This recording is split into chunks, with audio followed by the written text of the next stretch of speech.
जय श्री कृष्ण दोस्तों। महाभारत युद्ध के 17वें दिन का सूर्यास्त होने ही वाला था। अर्जुन के हाथों बाण लगने से जब कर्ण मौत के निकट था तब वह बेहद पीड़ा से गुजर रहा था। कर्ण के मन में ढेरों सवाल थे जिनका वह जवाब चाहता था। अपने प्रश्नों का उत्तर पाने के लिए कर्ण ने भगवान श्री कृष्ण को याद किया। कर्ण के निवेदन पर भगवान श्री कृष्ण कर्ण के पास गए। कृष्ण के समीप आते ही कर्ण ने कहा, प्रणाम वासुदेव, अच्छा किया आप आ गए। मेरे मन में कुछ प्रश्न हैं जिनका उत्तर आपसे मैं चाहता हूँ। भगवान श्री कृष्ण करुणा भरे स्वर में बोले, हे मेरे प्रिय भ्राता कर्ण, आपको इस हालत में देखकर मेरा मन विचलित हो रहा है। बहुत पीड़ा हो रही होगी ना मित्र। भगवान श्री कृष्ण की बातें सुनकर कर्ण मुस्कुरा दिए। भगवान श्री कृष्ण ने कहा, पूछो राधे, क्या पूछना चाहते हो। कर्ण ने भगवान से कहा, मेरे दुर्भाग्य की सीमाओं को क्या आप माप सकते हैं वासुदेव।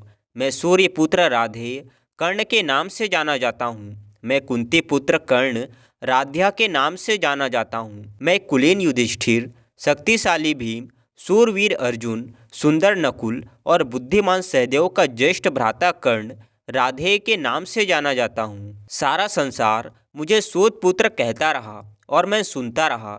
तनिक सोचिए वासुदेव, तनिक सोचिए, तनिक मेरी पीड़ा को समझने का प्रयत्न कीजिए। भगवान कृष्ण कर्ण के और पास गए और बोले, हे राधे, आज जो भी बोलना है जी भरकर बोलिए, फिर मैं भी आपको इस मुस्कुराते हुए चेहरे के बारे में कुछ बताऊंगा। कर्ण बोला, हे माधव, जन्म देते ही मुझे मेरी माँ ने त्याग दिया क्योंकि मैं माता के विवाह से पूर्व जन्मा था। परंतु एक अवैध पुत्र के रूप में जन्म लेने में मेरा क्या अपराध था। गुरु द्रोणाचार्य ने मुझे शिक्षा देने से मना कर दिया क्योंकि मैं एक सूत पुत्र था। क्षत्रिय होते हुए भी मैं क्षत्रिय नहीं था।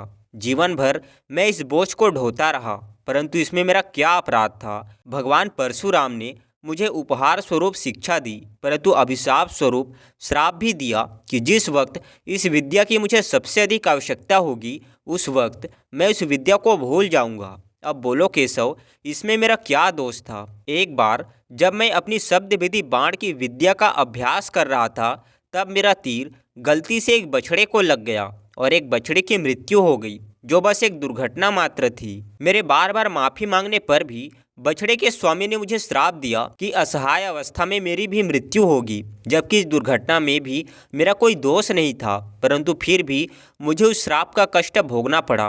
हे माधव, दुर्घटना किसी से भी हो सकती है, इसमें मेरा क्या अपराध था। इतना ही नहीं, द्रौपदी के स्वयंवर में भी मेरा अपमान हुआ क्योंकि मैं एक सूत पुत्र था। क्या सूत पुत्र होना मेरा स्वयं का चुनाव था? परिस्थितियों ने मुझे सूत पुत्र बना दिया, इसमें मेरा क्या अपराध था। कर्ण आगे कहता रहा, हे केशव, आज जो कुछ भी मुझे प्राप्त हुआ है वह दुर्योधन से ही प्राप्त हुआ है। यदि मैं उसकी तरफ से लड़ा तो गलत कैसे हुआ। कर्ण के इन प्रश्नों को सुनने के बाद भगवान श्री कृष्ण बोले, मेरे प्रिय भ्राता कुंती पुत्र कर्ण, इतना भी दुखी मत हो। अब मेरी भी कहानी सुन लो। मेरा भी जन्म कारागार में हुआ। जन्म से पूर्व मामा कंस के रूप में मृत्यु मेरी प्रतीक्षा कर रही थी। जिस रात मेरा जन्म हुआ उसी रात मेरे माता पिता ने मुझे अलग कर दिया। हे कर्ण, तुम्हारा बचपन खड्ग, रथ, घोड़े, धनुष और बाड़ों के बीच उनकी ध्वनि सुनते हुए बीता। परंतु मुझे ग्वाले की गौशाला मिली, गोबर मिला और खड़ा होकर चल भी नहीं पाया कि उसके पहले प्राणघातक हमले झेलने पड़े।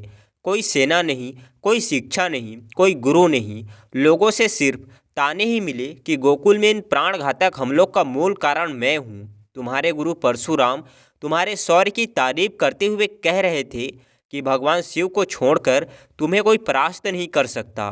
मुझे उस उम्र तक कोई शिक्षा भी नहीं मिली। जरासंध से बचने के लिए मुझे मेरे पूरे समाज को यमुना के किनारे से हटाकर एक दूर समुद्र के किनारे बसना पड़ा। इसके लिए मुझे रणभूमि छोड़कर भागना पड़ा। रणभूमि से पलायन करने के कारण मुझे कायर और रणछोड़ कहा गया। जरा विचार करो राधे, अगर दुर्योधन जीतता है तो तुम्हें बड़ा श्रेय मिलेगा। धर्मराज युधिष्ठिर जीतता है तो मुझे क्या मिलेगा? मुझे केवल युद्ध और युद्ध से निर्मित समस्याओं के लिए दोष दिया जाएगा। सब यही कहेंगे कि इस देवकी पुत्र ने महाभारत करवाया। हे राधे, जीवन हर किसी को चुनौतियाँ देता है। जिंदगी किसी के साथ न्याय नहीं करती। अगर दुर्योधन ने अन्याय का सामना किया तो युधिष्ठिर ने भी अन्याय को भुगता है। भगवान श्री कृष्ण आगे कहते हैं, हे राधे, इस पूरी पृथ्वी पर कोई ऐसा व्यक्ति नहीं है जिसे ऐसा ना लगा हो कि उसकी समस्या सामने वाले की समस्या से छोटी है।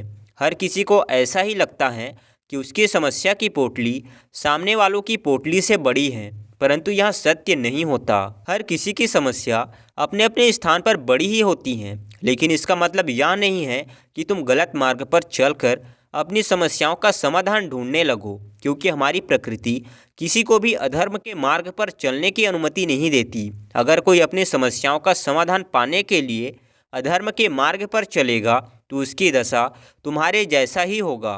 कर्ण अपने जीवन से बहुत दुखी था।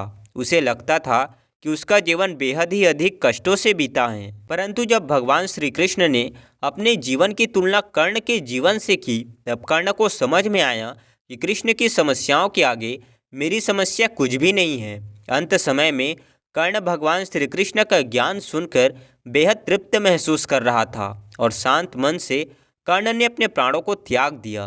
तो दोस्तों, इस कहानी से यही सीख मिलती है कि हर इंसान यही सोचता है कि उसकी समस्या सबसे बड़ी है। वो बहुत ही समस्याओं से घिरा हुआ है, उसकी किस्मत खराब है। लेकिन हम दूसरों की समस्याओं को देखें, उन्हें ध्यान से समझें, तो हमें हमारी समस्या बहुत छोटे लगने लगेगी। अक्सर हम छोटी छोटी समस्याओं को लेकर अपने जीवन और अपनी किस्मत को कोसते रहते हैं, जिसमें ज़्यादातर समस्या ऐसी होती हैं जिन्हें हम थोड़ी सी मेहनत और सूझबूझ से समाप्त कर सकते हैं, लेकिन हम उसके लिए भी दूसरों से शिकायत करते रहते हैं। अगर किसी इंसान का वजन ज़्यादा है तो उसके लिए समस्या है, अगर किसी का वजन कम है तो वह उसके लिए समस्या है, अगर कोई बेरोजगार है तो समस्या है, और अगर किसी के पास नौकरी है तो वह नौकरी से मिलने वाला कठिन काम उसके लिए समस्या है। और ऐसा इसलिए है जो हमारे पास है हम उसे स्वीकार नहीं करते। हम नकारात्मक दृष्टिकोण से देखते हैं और उनमें भी कमी निकालते रहते हैं और दुखी होते रहते हैं। इस दुनिया में ऐसा कोई इंसान नहीं जिसके जीवन में समस्या नहीं, और ऐसा कोई भी दिन नहीं आने वाला जिस दिन हमारी जीवन से सारी समस्या और सारी कमियां समाप्त हो जाएगी। समस्या तो आखिरी सांस तक हमारे साथ रहने वाली हैं। इसलिए आपको अपनी समस्या को नकारात्मक नहीं बल्कि सकारात्मक दृष्टि से देखना चाहिए और उसका समाधान करना चाहिए। समस्या का समाधान करने का एकमात्र नियम है कि हमें उस समस्या को स्वीकार करना पड़ेगा और फिर उसके समाधान के लिए उचित कदम उठाना ही पड़ेगा, क्योंकि समस्या से बचने का यही एकमात्र तरीका है कि उसका समाधान कर दो।